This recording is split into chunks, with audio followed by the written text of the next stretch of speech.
Good morning, this is Margie Hare from Nature Health. And one of the most exciting parts about growing in an organic garden is that you know exactly the source of your plant material.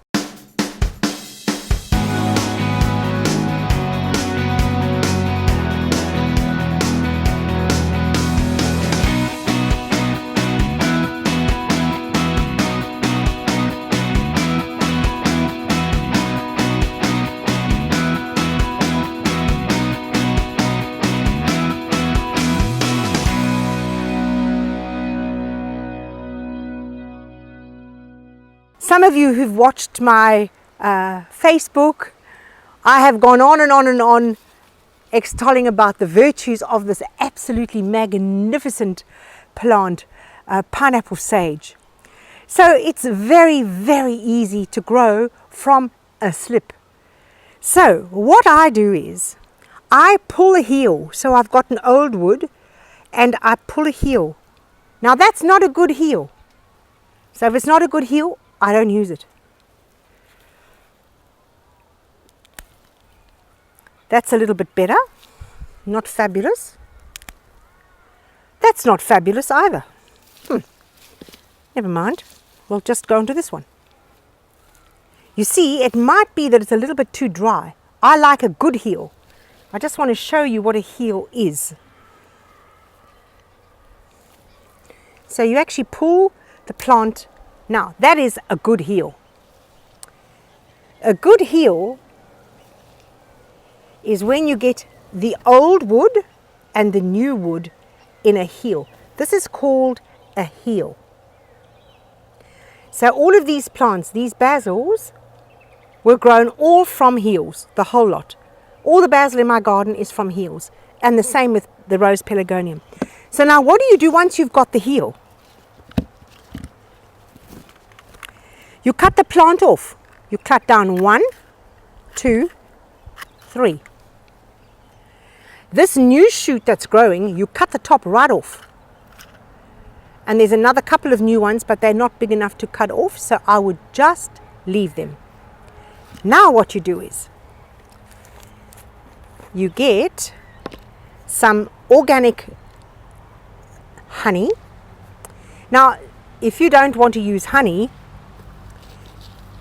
you can go and use rooting compound.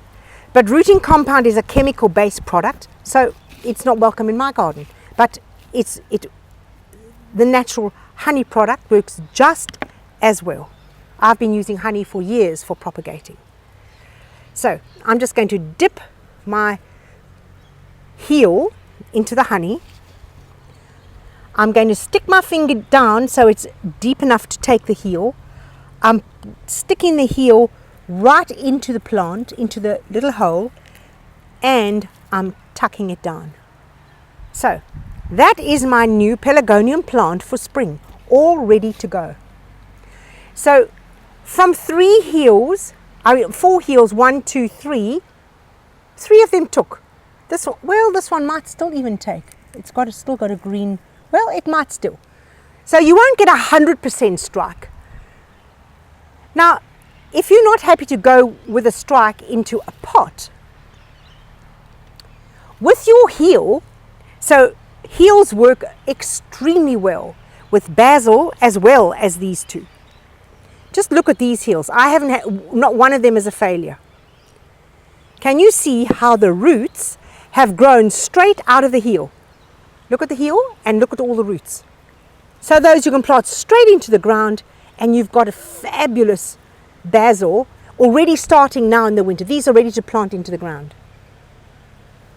And they've only been on the windowsill for about 2 weeks. That's it. Not more, certainly not more. So I'm just going to pop them back. Those little roots are a little bit fragile. So in the first 2 weeks, when you plant the rooted into the ground, I water with seaweed to encourage the root structure. So that's how easy it is to grow from roots. So I just thought I would mention feverfew at this point, because there was a question about feverfew. how does feverfew propagate?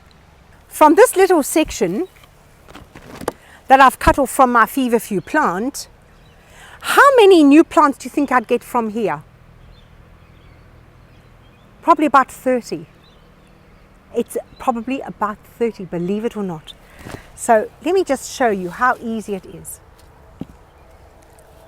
On the root structure, the main stem here, throws out all these babies. Look at these little babies here.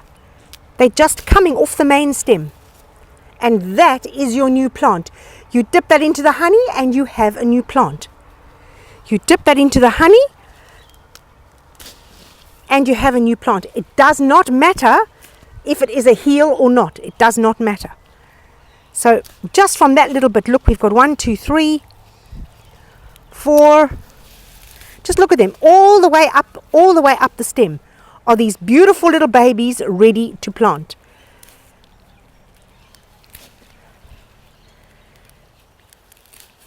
Now, as you know, I love making posies.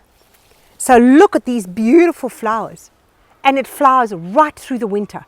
So feverfew for me is just the most rewarding plant.